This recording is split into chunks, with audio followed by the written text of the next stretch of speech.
السلام علیکم ورحمۃ اللہ وبرکاتہ۔ بسم اللہ الرحمن الرحیم۔ آج میں آپ لوگوں کو لے کے چلتا ہوں ایک ایسے عظیم واقعے کی طرف جہاں صرف تلواریں نہیں بولے بلکہ ایمان، وفاداری اور شہادت کی صدائیں گونجیں۔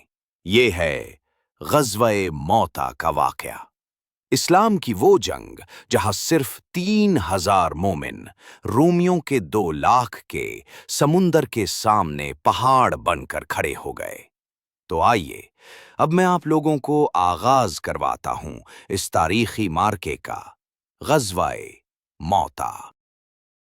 غزوہ موتا سن 60 ہجری میں پیش آیا جب نبی کریم نے حرس بن عمیر کو روم کے بادشاہ کے پاس اسلام کا پیغام دینے کے لیے بھیجا، مگر جب وہ موتا کے مقام سے گزرے تو شرحبیل بن عمرو نے، جو رومی حکومت کا گورنر تھا، انہیں شہید کر دیا۔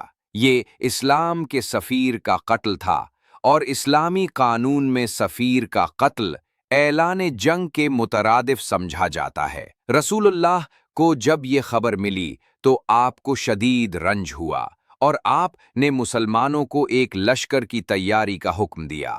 3,000 صحابہ پر مشتمل لشکر تیار ہوا۔ رسول اللہ نے 3 سپہ سالار مقرر فرمائے۔ پہلے زید بن حارثہ، اگر وہ شہید ہو جائیں تو جعفر بن ابی طالب، اور اگر وہ بھی شہید ہو جائیں تو عبداللہ بن رواحہ۔ مسلمانوں کا لشکر مدینہ سے روانہ ہوا، اور جب وہ شام کے علاقے میں موتا کے قریب پہنچا تو خبر ملی کہ رومی سلطنت کے 2 لاکھ فوجی اپنے عرب اتحادیوں کے ساتھ مقابلے کے لیے تیار کھڑے ہیں۔ مسلمان صرف 3,000 تھے، لیکن ان کے دل ایمان سے بھرے ہوئے تھے۔ وہ نہ ڈرے نہ پیچھے ہٹے۔ جنگ کا آغاز ہوا۔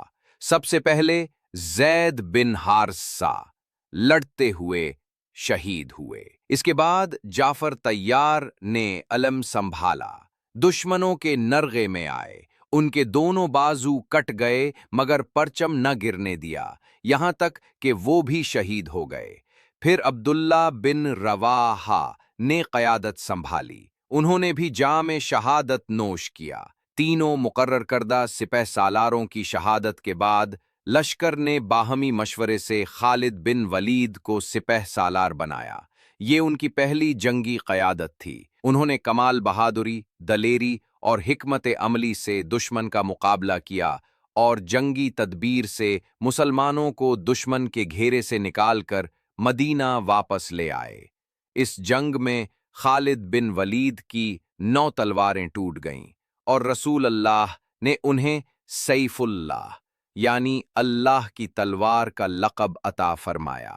اگرچہ اس جنگ میں ظاہری فتح نہیں ہوئی، لیکن 3,000 مومنوں کا 2 لاکھ کے لشکر کے سامنے جم کر کھڑا ہونا اسلام کی عظمت، شہادت کی حرارت اور ایمان کی بلندی کا زندہ ثبوت بن گیا۔ یہ تھی غزوہ موتا کی جنگ، ایک ایسی جنگ جس نے دنیا کو دکھایا کہ اصل طاقت تعداد میں نہیں، ایمان میں ہوتی ہے۔ یہ وہ جنگ تھی جہاں شہادت اعزاز تھی اور پیچھے ہٹنا ناممکن۔ ایمان کی روشنی نے تلواروں سے زیادہ چمک دکھائی۔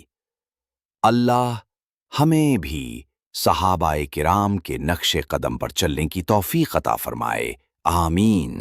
ایسی اچھے ویڈیوز کے لیے ہمارا یوٹیوب چینل نور ہدایت اسلامی چینل کو سبسکرائب کریں۔